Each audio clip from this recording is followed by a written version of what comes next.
Now we're done with coaches. Let's talk about transfer portal players. Let's talk about Noah Rogers. Noah Rogers. Remind me, was this player a top 40 player in the recruiting class just a short while ago? Yes. And other programs on three had him as a legit 5-star, top 30 guy. Yeah. So he happens to be from Raleigh, North Carolina.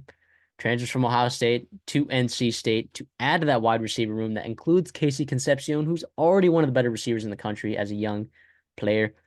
You have a young core on this receiving squad that could be pretty dynamic. And you got an offensive coordinator like Robert and I that'll know how to use him, especially with a quarterback like Grayson McCall, who I think can get the ball to those guys. So I'm very, very, very excited about this.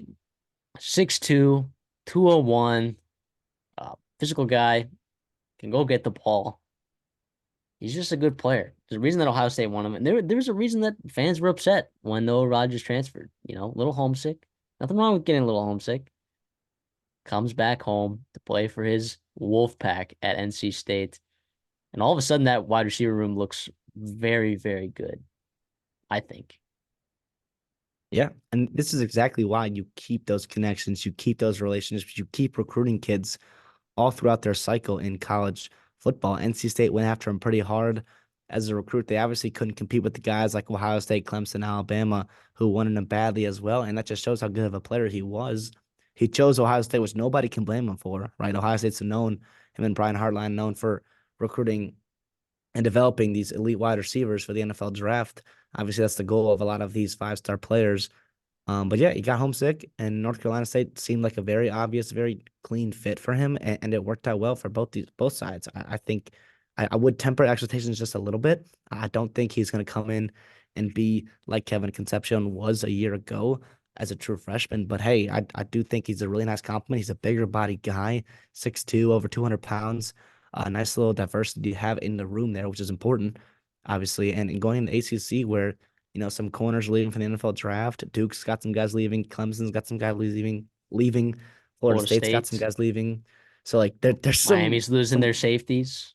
there's some good wide receivers there and some exploration to be had of some DBs in the ACC and Noah Rogers and crew there in NC State. That's a perfect fit. I think this is awesome for a program that really wants to compete in 2024 in the ACC.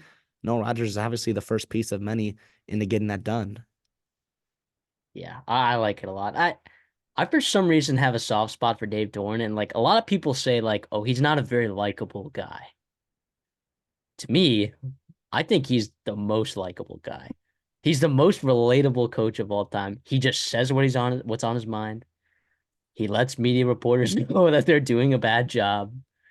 He defends his players, right? Like those Hmm. are the kind of things that I like. Like if I was playing for a coach that I would want to see. And you know me, I love me some Robert and I as an offensive coordinator. Still on the Robert I and I train. still love Robert and I, even though this year was a little interesting. They won what? They won 9 games, 10 games. 9 games. They went 9-3 in the regular season. Come on, and then they lost the bowl game. I'm assuming. Yeah, they Oh yeah, lost they to lost. Um, who did they lose to? Shoot, Brennan Armstrong legacy game. Come on. jeez. Gosh, oh, No, Kansas State in the Pop thank you. Tart Yeah. Bowl. Oh, Yeah. what How a can we legacy forget? game! How could we forget? So I don't know. I like this a lot. I'm excited. So expect me to be high on NC State this year, not just because of this, but just because I always am.